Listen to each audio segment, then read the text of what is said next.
Hello friends, welcome to Shaktibas creation. আজকে দিনটা সত্যি খুব স্পেশাল, কারণ বোন এসছে অনেক দিন পর। সচরাচর তো বাড়ি আসতে পারে না, ওর পড়াশোনার সূত্র দুর্গাপুরে থাকে, সেই জন্য অনেক দিন পর এসছে বলে ও খুব হ্যাপি, আমরাও খুব হ্যাপি। দেখতেই পাচ্ছ ওর হাসি থামতে চায় না, মানে বাড়ি এলে কে না খুশি হয়। বোন এসেছিল শুক্রবার বিকেলে, আজকে ব্লগ করছি রবিবার সকালবেলায়। তো সকালবেলায় ছাদের আর ভিডিও দেখালাম না, কি আর একই ভিডিও দেখাবো, তো ভাবলাম বোনকে দিয়ে স্টার্ট করি। এই যে বোন অ্যাসাইনমেন্টের কাজ করছে, এবার ভগবান জানে শুয়ে শুয়ে কী করে যে অ্যাসাইনমেন্টের কাজ করে লোকে। যাই হোক, আজকে বোন এসছে বলে বাবা মাটন এনেছে, চিকেন আনার কথা ছিল, তো যেহেতু বোন সেরকম বাড়ি আসতে পারে না, সেই জন্য বাবা আজকে মাটন এনেছিল। তো আমি একটু মাটনগুলোকে ধুয়ে নিচ্ছি। এখন বাজে 10টা, তো এখনও টিফিন করিনি, ভাবলাম ধুয়ে রাখি তারপরে টিফিনটা করব।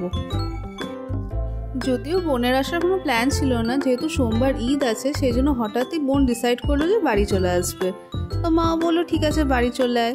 অ্যাকচুয়ালি ও যেখানে পড়ে সেখানে সেরকম ছুটি পায় না ও, সেই জন্য যখন তখন বাড়িও আসতে পারে না, সেই জন্য ওরও মনটা খারাপ করে, সেজন্য যখনই ফাঁক ফোকর পায় তখনই ছুটতে বাড়ি চলে আসে। এই মাটন ধোয়া প্রায় শেষ, এবার হাতটা যথেষ্ট তেল তেল করছে, গন্ধটাও নেওয়া যাচ্ছে না। মাটন যতই খেতে ভালো লাগুক না কেন, কাঁচা গন্ধ একদম নেওয়া যায় না, যে কারণে ছোটোবেলায় একদমই মাটন খেতাম না। কিন্তু সময়ের সাথে সাথে অনেক কিছু চেঞ্জেস চলে আসে, এখন মাটন খারাপই লাগে না। যদিও পেটে খুব ভালো করে আমার সয় না, বাট ঠিক আছে চলে যায়, কোনো অসুবিধা হয় না। আর এই এখন বোন পাটের শাক বাছছে, এটা বোনেরই কাজ। যখন বোন বাড়িতে থাকতো তখন মা বোনকে দিই পাটের শাক বাছা করাতো, কারণ পাটের শাক প্রচণ্ড ধৈর্য লাগে বাছতে, আমার তো ধৈর্যই কোলায় না। কিন্তু বোন বেশ ধৈর্য ধরে সব পাতা আস্তে আস্তে আলাদা করে, তো ওকে এই ডিউটিটা দেওয়া থাকে। ও যখনই বাড়িতে থাকে আর বাবা যখনই পাটের শাক আনে, ওকেই দিয়ে দেওয়া হয় কাজটা করতে। এই দেখো হাতে একটা ছোট্ট করে নকশা করে দিয়েছি। যখন আমি আর বোন একসাথে থাকতাম তখন এই তো করে বেড়াতাম। বোন আমার হাতে ছোট ছোট করে কি সব এঁকে দিত, আর আমি বোনের হাতে এঁকে দিতাম। পার্থক্য এখানে যে আমি আঁকতাম দেখতে সুন্দর লাগতো, আর বোন আঁকতো সে বাবারে এসে না ধুলেই নয়, কি আর বলবো। এখন মা কচু কাটছে। এখন অনেকে বলতে পারে মাটনের সাথে এত শাকসবজি লাগে, কিন্তু আমরা খাই, অল্প করে হলেও খাই। তো মা এখন কচুর তরকারি করবে, তবে আজকের ভিডিওতে মাটন রান্না করাটাই দেখাবো। আর এই যে বাবা কিছু জাম এনেছে, তো বছরের প্রথম জাম, এর আগে আমি জাম এখনো এই বছরে খাইনি, আজকেই খাচ্ছি, তো বেশ খেতে ভালো ছিল। আর এই যে বোনকে খাওয়াতে যাচ্ছি, এত বদমাস ভিডিও করছে বলে ইচ্ছে করে খাচ্ছে না, মুখটাকে বন্ধ করে রেখে দিয়েছে। তো মা টিফিনের জন্য ঘুগনি করে রেখেছে, তো ঘুগনি মুড়ি খাওয়া হবে। এই যে মুড়ি তোলা হচ্ছে। এমনি তো মুড়ি একদমই ভাল লাগে না আমার, জানি না কেন, একদম সে চিবিয়ে চিবিয়ে মুখে ব্যথা করে। কিন্তু ঘুগনি যখন হয় তখনই মুড়িটা ফেভারিট হয়ে যায়, শুধু আমার না, সবারই এরকম হয়। তো এটা হচ্ছে বাবার থালি, দেখতেই পাচ্ছ, চামচ ছাড়া উনি খান না, কি করে যে মুড়ি চামচ দিয়ে খায় কে জানে। এই হচ্ছে বোনের ঘুগনির ওপর আরও কারুকার্য, দেখতেই পাচ্ছ, পেঁয়াজ দেবে, এরপর সস দেবে। আসলে ক্যান্টিনে খায় তো, ক্যান্টিনে তো সেরকম ভ্যারাইটি নাই, গতানুগতিক খেতেই থাকে, আর এত ক্যারিকেচারও করা যায় না, সেই জন্য বাড়িতে মানুষরা হঠাৎ সেফ হয়ে যায় বেশি বেশি। আর এই যে আমরা টিফিন করছি, দেখতেই পাচ্ছ, বোন যদিও এত হাসে না, কারণ ভিডিও হওয়ার সাথে সাথে কেন যত হাসছে কে জানে, দেখতেই পাচ্ছ কিরকম বদমাইশি করছে। এই তো টিফিন খাওয়া শেষ, এবার মাটনগুলোকে ম্যারিনেট করতে হবে, তো চলো ম্যারিনেট করি। তো মাটন করা একটু ঝামেলা আছে, চিকেনের মতো তো সহজ নয়, মানে খাবারটা যেমন কস্টলি তেমনি একটু রান্না করার মধ্যেও ঝামেলা আছে। ঝামেলার কিছুই নয়, প্রেশার কুকারে আলাদা করে আবার সিটি মারতে হয়, আর জানি না কেন প্রেশার কুকারে আমি ঠিকঠাক ইউজও করতে পারি না। যদিও এখনকার প্রেশার কুকার অত অসুবিধা নেই, তবে আগেকার প্রেশার কুকারগুলো ঠিকঠাক ফিট না হলে আবার গ্যাস লিক করতে থাকে। তো যাই হোক, এই দেখো এটা হচ্ছে চিংস মশলা। আসলে চিংস মশলাটা অনেক দিন ধরে পড়েছিল, সেই কবে চাউমিন করেছিলাম তখন দিয়েছিলাম, তারপরে তো খাবারেও দেওয়া হয় না। আর চিংস, আর যাই বলো, ম্যাগি মশলার তুলনা কারোর সাথে করা যায় না। ভেবেছিলাম চিংসটা খুব স্পেশাল হবে, বাট দেখলাম শুধু নুনে ভর্তি, ম্যাগির সাথে তুলনা করা যায় না। তো যাই হোক, এবার ম্যারিনেটটা করে নেবো। আগে মনে আছে ছোটোবেলায় আমাদের খালি বাড়িতে মাটনই হতো, দাদুই কিনে নিয়ে আসতো, কিন্তু খালি মাটনই হতো, মানে চিকেন খাইনি কোনো দিন। তারপরে যে আমি মনেও পড়ে না কোন বয়সে গিয়ে চিকেন খেয়েছিলাম, তারপরে এমন চিকেন খাওয়া শুরু হলো যে মাটনটা একদমই খেতে ভাল লাগতো না। তোমাদের মধ্যে অনেকেই আছে যারা এখনও মাটন পছন্দ করো না, আমারও তেমনি ভাল লাগতো না, মাটনের গন্ধটা একদমই সহ্য হতো না, প্লাস খাওয়ার পর পেটে আলাদা করে ব্যথা, সেই জন্য চিকেনই খেতাম।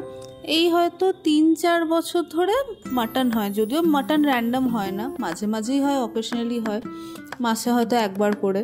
কারণ বেশি খেলে যদি অরুচি ধরে যায় তাহলে এক সমস্যা। এতেও চিকেন খাওয়া আমাদের কমে গেছে, চিকেনও এখন রোজ হয় না। যবে থেকে বোন কলেজ চলে গেছে, থাকে না বাড়িতে, সেই জন্য স্পেশাল রান্না করতে সেরকম ইচ্ছাও করে না। সেই জন্য যখন বোন আসে তখনই এসব চিকেন মাটন হয়, না হলে হয় না নয়, তার মাঝে সাঝে হয়। তো এই আলুগুলো ভেজে নেব। আলু ভাজাতে মনে পড়ে গেল তোমাদের একটা স্টোরি বলি। যখন আমি মেসে থাকতাম তখন একবার আমরা চিকেন রান্না করেছিলাম দুজনে মিলে, সবাই ছিলাম না, বাট দুজনে, আমি আর আমার একটা বন্ধু দুজনে মিলে চিকেন রান্না করছিলাম। তো এরকম আলু ভেজেছিলাম, বাট কষার সময় আলু দিতে ভুলে গেছিলাম, দিয়ে শেষে আলু দিয়েছিলাম, বাট সেরকমভাবে আলুটা আর ভালো করে রান্না হয়নি। খাওয়ার সময় দেখছি আলু পুরো কাঁচা ভেতর দিকটা, সে খেতেই আর পারলাম না, গোটা গোটা আলু শেষে ফেলে দিতে হলো। কি অবস্থা না? সত্যি মেসে থাকতে যেমন সঞ্চয়ও করেছি তেমনি অযথা খরচও করেছি।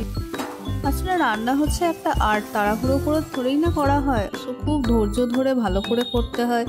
সেই জন্য আর আমি জানি না, কারণ আমি যখন রান্না করি খুব হুড়োহুড়ি লাগে আমার, সে মনে হয় খুব তাড়াহুড়োয় আছে। আসলে তাড়াহুড়ো নয়, হাতে যথেষ্ট সময় আছে, বাট আমার জানি না কেন শুধু মনে হয় আমার তাড়াতাড়ি শেষ করতে হবে, যার ফলে কি হয় আমার একটা জিনিস নিতে 10 জিনিস ফেলি আমি।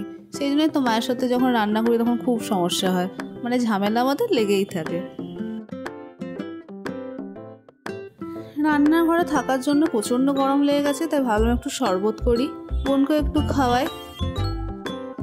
এটা হচ্ছে সেই ভিডিও, সেই আগের ভিডিওতে বলেছিলাম একটা বড় আর্ট পেপার, তো এই কাজটা আমি করছি এখন। তো এখনও শেষ হয়নি গোটাটা, তো অর্ধেকটা মতন করা হয়েছে। তো অনেকটাই সময় সাপেক্ষ, কারণ তাড়াতাড়ি তো হবে না। পুরো ফুল সাইজ আর্ট পেপারের উপর কাজ হচ্ছে, পেন্সিল কালার প্লাস সফট প্যাস্টেলও। শেষ হলে তোমাদেরকে অবশ্যই জানাবো। তো এই কাজটা আমি স্নান করার আগে করে নিলাম একটু। এ হচ্ছে লাঞ্চ টাইম, চলে এসেছি খেতে। দেখতেই পাচ্ছ বোন ওরকম খুনসুটি আগেও করতো, মা খাবার বাড়ে আর বক বক করেই যায়। সেই জন্য তো বাড়িতে যখন বোন থাকে না তখন বাড়িটা সত্যিই খুব চুপচাপ লাগে, কারণ আমি বা মা অত বেশি কথা বলি না, আর বোন একসাথে 5-6 জনের কথা একসাথে বলে। সেই জন্য বোন থাকলে বেশ এন্টারটেইনিং হয় ব্যাপারটা। কিন্তু বোন যখন থাকে না আর বাবাও কাজের সূত্রে বাড়িতে থাকে না, তো তখন বাড়িটা খুব ফাঁকা ফাঁকা হয়ে যায়।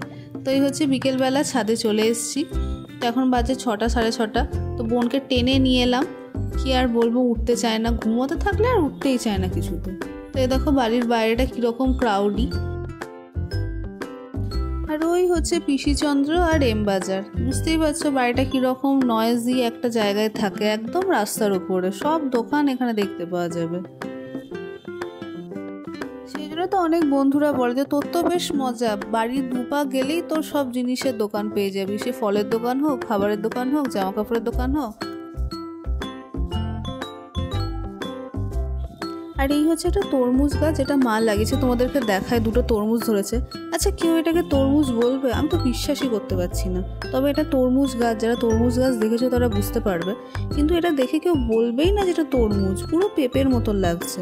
তোমাদের আরেকটা তরমুজ আছে দেখায়, সেটা সেই দেখো, এটা তরমুজের শেপে এসছে, কিন্তু ওইটা কেন জানি না পেঁপের মতো হয়ে গেছে। সে মনে হচ্ছে যে ও পেঁপে হওয়ার খুব ইচ্ছে ছিল, কিন্তু মা বাবা জোর করে তরমুজ করে দিয়েছে, এরকম একটা অবস্থা। তো যাই হোক, তরমুজগুলো যখন কাটবো তখন অবশ্যই তোমাদের ভিডিওতে দেখাবো।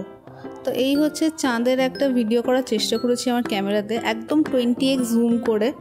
সেভাবে হয়তো খুব ভালো আসেনি, বাট অনেক কষ্ট করে ক্যাপচার করেছি, তো ভাবলাম তোমাদেরকে দেখিয়ে দিই।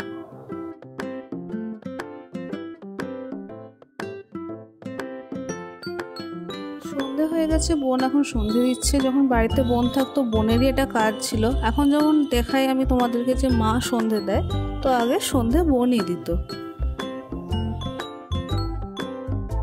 তো মা কিছু জামা কাপড় আয়রন করছে, আজকে প্রচণ্ড গরম, যে কারণে মা ওপর ঘরে জামা কাপড় আয়রন করতো, বাট এখন নিচতলায় চলে এসছে। তো এই ছিল আজকের ব্লগ। যদি ভালো লেগে থাকে তাহলে like, share, subscribe must. Thank you.